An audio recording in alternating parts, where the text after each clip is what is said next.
அனைவருக்கும் வணக்கம். இது ஜாமக்கோல் அடிப்படை வகுப்பு. இப்போ ஜாமக்கோல் கட்டங்களை எப்படி பார்க்குறதுன்னு ஒரு சின்ன விளக்கம் பார்த்துடலாம். ஏன்னா நான் இப்போ எப்படி பலன் பார்க்குறதுன்னு சொல்லி விதிகள்லாம் கொடுத்துருந்தேன். அதுலேருந்தே உங்களுக்கு தெரிஞ்சிருக்கலாம். நிறைய பேருக்கு தெரிஞ்சிருக்கும், சில பேருக்கு தெரிஞ்சிருக்காது. அதனால் நம்ம எதுக்கு எல்லாம் தெளிவாகவே விளக்கிறோம். இப்போ நான் உதாரண ஜாமக்கோல் கட்டம் இப்போ அனுப்பிச்சிருக்கேன் பாருங்கள். அதில் பார்த்தீங்கன்னா இன்றைக்கி டேட்டுக்கு தான் அனுப்பிச்சிருக்கேன். அதில் உதயம் பார்த்திங்கன்னா மேசம். இப்போ உதயங்கிறது லக்கணமாக எடுத்துக்கணும். எப்போ சாதாரணமாக ஜோதிடம் பார்க்குறீங்க இல்லையா, அதில் லக்கணம் அப்படின்னு எடுத்துக்குவோம், அப்புறம் ராசின்னு எடுத்துக்குவோம்.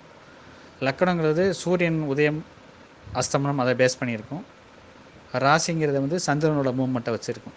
இதில் அதேமாரி தான் உதயங்கிறது நம்ம கால்குலேஷன் நான் சொல்லிக் கொடுத்தேன் இல்லையா. உதயம் சூரிய உதயத்தையும் சூரிய அஸ்தமனம் இதிலலாம் கால்குலேஷன் பண்ணி நம்ம எடுத்தோம். அதுதான் உதயம், அதுதான் லக்கணங்கிற மாதிரி. ஆருடங்கிறது ராசி மாதிரி வச்சுக்கோங்க. இப்போ உங்களுக்கு கால்குலேஷன் எல்லாம் தெரியும். அது தெரியலவங்க திருப்பி அந்த வீடியோ நான் அனுப்பிச்சிருக்கேன், திருப்பி பார்த்துக்கோங்க. இப்போ உதயம் மேச உதயம், அப்போ அதுதான் 1ஆம் வீடு, சரிங்களா. அப்போ உதயத்துக்கு 2ஆம் இடம் ரிஷபம், 3ஆம் இடம் மிதுனம். இதே மாதிரி அப்படியே பார்த்துக்கங்க 11 அதேமாதிரி ஆருடங்கிறது இப்போ இதில் பார்த்திங்கன்னா ஆருடம் எங்கே இருக்குது, ஆருடம் கடகத்தில் இருக்குது. அப்போ சிம்மம் 2ஆம் வீடு, ஆருடத்துக்கு 2ஆம் வீடு. கன்னி ஆருடத்துக்கு 3ஆம் வீடு. அப்போ உதயாதிபதி இதில் செவ்வாய். உதயாதிபதி செவ்வாய் எங்கே இருக்கார் அப்படின்னு பார்க்கும்போது உதயத்துக்கு 12 இருக்கிறார், ஓகேங்களா. அப்போ ஆருடாதிபதி சந்திரன் எங்கே இருக்கிறார், 6 இடத்துக்கு 12 இருக்கிறார். இந்த மாதிரி எடுத்துக்கணும். இப்போ இதில் பார்த்தீங்கன்னா எக்ஸாம்பிளில் பார்த்தீங்கன்னா உதயாதிபதி செவ்வாய், அதை வெளியில் இருக்க பச்சை கலரில் இருக்கிறது ஜாமக்கோல் கிரகங்கள்.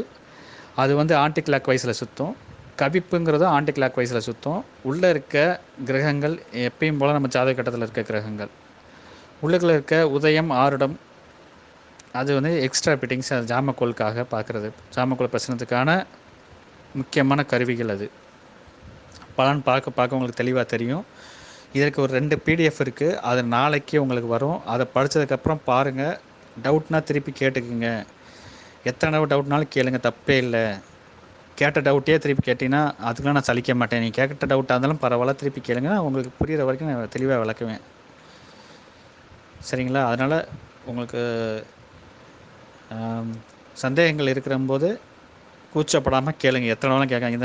இது ஒரு டவுட்டுன்னு இதை கேட்டோம்னா தப்பாக நினச்சிக்குவாங்க. அப்படிலாம் நினைக்க வேணாம். அப்படிலாம் நான் எப்பயுமே சொல்ல மாட்டேன். இதெல்லாம் ஒரு டவுட்டுன்னு இதை போய் கேட்குறீங்களேன்னு கேளுங்க. எத்தனை கேட்டாலும் நான் சொல்லிடுறதுக்கு ரெடியாக இருக்கேன்.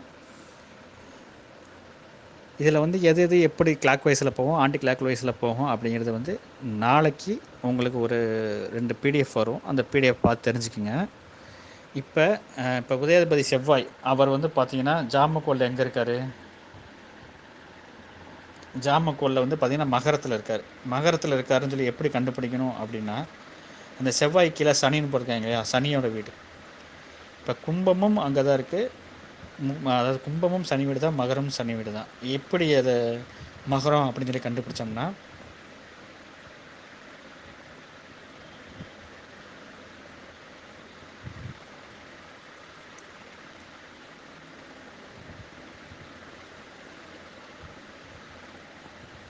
சாரி மன்னிக்கணும், இதில் பார்த்திங்கன்னா சனி கும்பத்தில் தான் இருக்கார். இப்போ ஒரு கட்டத்துக்கு 30 டிகிரி இல்லையா, 30 டிகிரின்னு பார்க்குறீங்கன்னா கும்பம் 10வது வீடு. 10வது வீடுனா 300வது டிகிரியில் முடிஞ்சிடும். அப்போ 301லேருந்து 330 வரைக்கும் கும்பம் தான். இப்போ சனி செவ்வாய் சனின்னு போட்டிருக்காங்க இல்லையா, சனியோட வீட்டில், அதாவது கும்பத்தில் இருக்கார். அடுத்து சேன்னு போட்டுக்க பார்த்தீங்களா, செவ்வாயோட நட்சத்திரமான அவிட்டத்தில் இருக்கார். அப்படி எடுத்துக்கணும், சரிங்களா. இதை உங்களுக்கு டெப்த்தாக நான் சொல்லித்தரேன், ரொம்ப கன்ஃபியூஷன் பண்ணிக்க வேணாம். இன்னொரு எக்ஸாம்பிளுக்கு வேணால் சொல்லலாம். இந்த சூரியன் பார்த்திங்கன்னா மீனத்தில் இருக்கார். மீனத்தில் சூரியனுக்கு கீழே குருன்னு போட்டிருக்குது, குருவோட வீடான மீனத்தில் இருக்கார். புதன் போட்டிருக்குது, புதனோட நட்சத்திரத்தில் இருக்கார், சரிங்களா. ரேவதி நட்சத்திரத்தில் இருக்காருன்னு அர்த்தம். அந்த சூன்னு போட்டிருக்கிறது உப நட்சத்திரம், கேபி சிஸ்டத்தில் வரும் இல்லையா, அது. நீங்கள் இதெல்லாம் போய் ரொம்ப கன்ஃபியூஷன் பண்ணிக்க வேணாம், ஓப்பன் மைண்டடாக இருக்கேன். ரொம்ப டெப்த்தாக எடுத்தோன்னே போனீங்கன்னா புரியாது. அதனால தான் உங்களுக்கு டவுட் வந்ததுக்கப்புறம் நான் விளக்கணும் அப்படின்னு சொல்லிட்டு இது விளக்காமல் இருந்தேன். இது இடையில தான் நான் தருவேன். கண்டிப்பாக உங்களுக்கு எந்த இடத்துலையே டவுட் வரும்னு சொல்லி எனக்கு தெரியும். இப்போ அதுக்கு முன்னாலே ஒரு நண்பர் டவுட்டு கேட்டுட்டாரு அப்படிங்கிறதுக்காக இப்போ இந்த ஆடியோ அனுப்புகிறேன். இதுக்காக புதுசாகவே ரெக்கார்ட் பண்ணி அனுப்புகிறேன், சரிங்களா. அதனால் ஓப்பன் மைண்டடாக இருங்க. பலன் பார்க்கும்போது மட்டும் வறுப்பு வரும். கேஷுவலாக போங்க. நீங்கள் டவுட் வரும்போது கேளுங்க. நான் அதுக்கு விளக்கம் நான் கண்டிப்பாக தரேன். நன்றி. நாளை பார்ப்போம்.